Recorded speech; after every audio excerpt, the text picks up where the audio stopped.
Existe na psicologia uma série de abordagens que a psicóloga ou psicólogo podem escolher para atuar.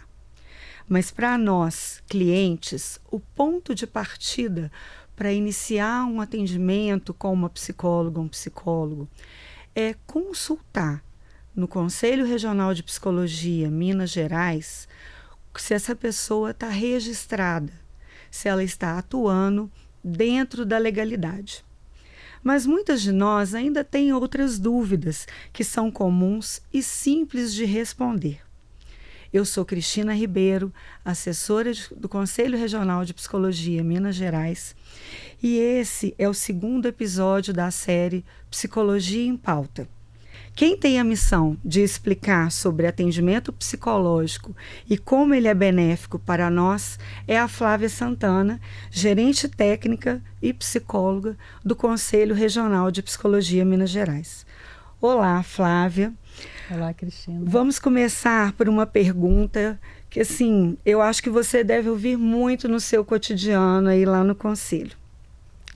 Quem, de fato, precisa ter atendimento psicológico?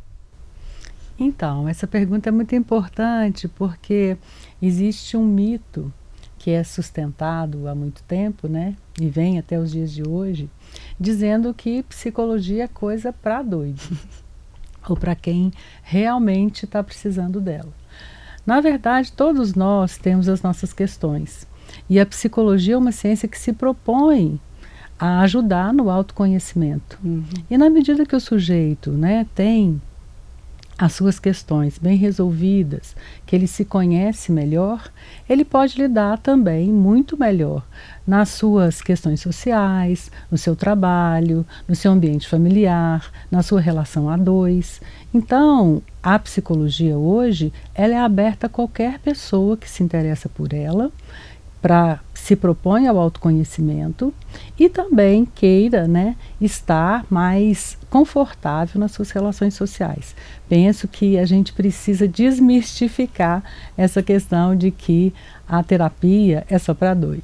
É interessante falar, né, que toda psicóloga ou psicólogo em exercício no Brasil, depois de se formar na faculdade, passa a contar com o Conselho Regional de Psicologia do seu estado, que aqui em Minas, no caso, é o CRPMG. E mesmo seguindo o seu código de ética específico e todas as legislações específicas, é ali no conselho que essa pessoa, esse profissional, tem a orientação para trabalhar da melhor forma possível. É super importante, né, Flávia, contar com esse apoio do conselho, com as dúvidas, que eu acho que é muito que você tem aí no seu trabalho, no seu dia a dia, enquanto gerente técnica, né? E a nossa saúde mental, ela é séria demais, né? É algo que a gente não deve se aventurar quando a gente está procurando esse atendimento, né? Por isso que eu queria saber, eu queria lançar uma pergunta para você, né? Qual atendimento de saúde mental só podem ser feitos por psicóloga? Então, assim, a gente recebe, sim, muitos psicólogos lá no conselho e também a sociedade, né? Mas a área de atuação da psicologia ela é muito extensa, muito vasta, né? A gente está hoje em muitos campos, na saúde pública, né? Na assistência social, nos hospitais, temos a psicologia ambiental, psicologia de emergências e desastres, então tem psicologia do esporte, então a psicologia está em vários campos. Qualquer área que diz respeito à saúde mental, a psicologia pode estar inserida, né? Então, assim, a gente pode dizer que na área da saúde, onde o psicólogo está inserido, ali a gente tem a possibilidade de atendimento, seja ele clínico ou seja dentro de qualquer especificidade que o serviço está abordando. Mas, para além disso, eu acho que é importante a gente marcar que a psicologia tem sim, né, a sua área específica, ela tem instrumentos que são regidos dentro da especificidade da psicologia, que são aprovados pela ciência psicológica e também pelo Conselho Federal de Psicologia. Aí são instrumentos só dirigidos para psicólogos e utilizados por psicólogos. Mas em relação à área, né, da saúde, a psicologia pode estar inserida em qualquer uma delas. E eu agora queria trazer um desafio para vocês. Existem algumas ideias, alguns conceitos que eu acho que estão no senso comum da gente. E eu vou te falar algumas dessas e você vai me dizer, né, se é verdadeiro ou falso e vai me falar um pouco sobre isso, né? Vamos lá.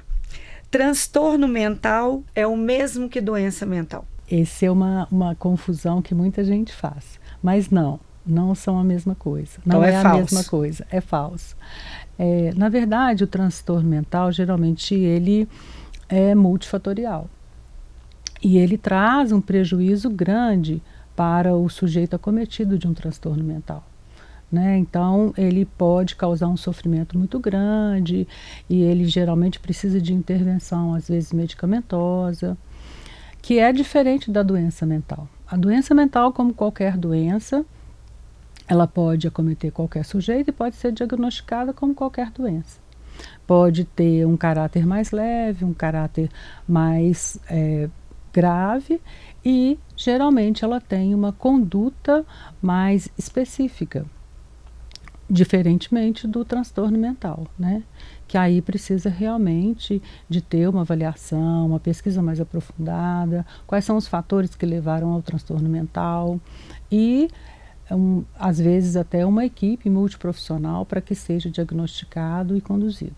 Tudo é terapia. Psicoterapia, yoga, livro de autoajuda, desabafar com uma amiga. Falso, né? Porque tudo é terapêutico. A gente pode dizer que conversar com uma amiga, ir para yoga, tudo isso nos ajuda terapeuticamente, né? Temos a área da ciência, como a terapia ocupacional, né? Que nos conforta diante de uma emergência ou outra, né? Mas a psicoterapia, ela cabe ao psicólogo. Ela é realizada por psicólogos. Então, terapias a gente tem muitas, mas a psicoterapia é aquela que é feita especialmente por psicólogos, que está voltada para o autoconhecimento, para ajuda às questões que o sujeito leva, que o sujeito está diante de um momento que ele precisa se repensar, se rever, trazer as suas questões. Então, a diferença está aí. E aí, quando você fala muito dessa pessoa trazendo as questões, tem uma outra frase que eu quero te lançar. Na terapia, o psicólogo só fica ouvindo o que eu falo. Falso ou verdadeiro? Muita gente pensa nisso também, né?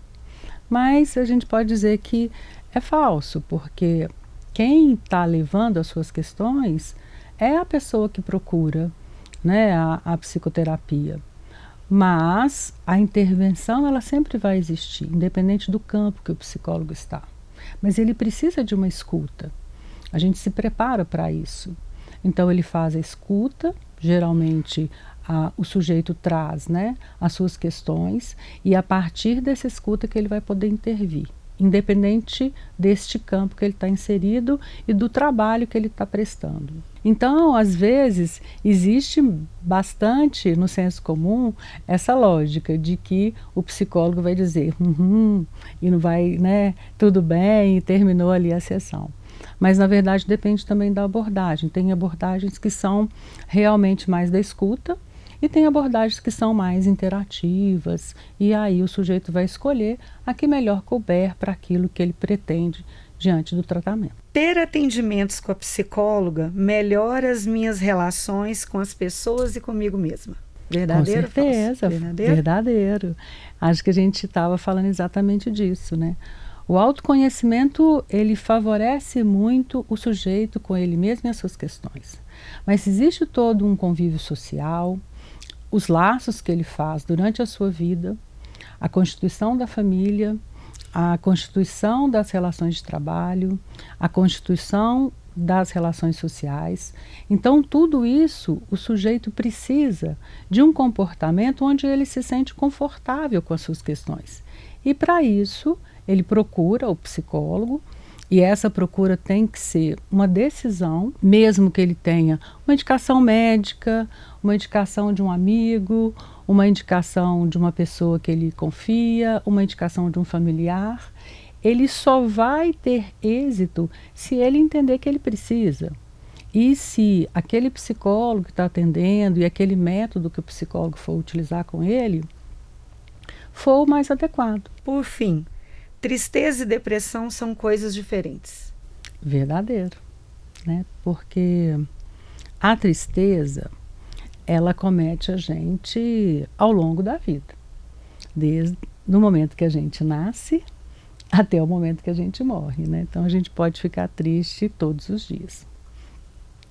Mas a tristeza é um sentimento, né? E ela pode vir e ser substituída por uma outra questão que te tira daquela tristeza. Mas ela também pode ter, né, sintomas mais graves e que levam a uma depressão. A depressão já é uma doença que tem os seus graus de acometimento, né, mas que traz um prejuízo na conduta mesmo do sujeito na sua vida. Ele se desinteressa pelas coisas num grau mais grave, ele tem prejuízos nas suas relações sociais. Então, a depressão, e isso pode também acometer um sujeito independente da idade, né, a partir da adolescência.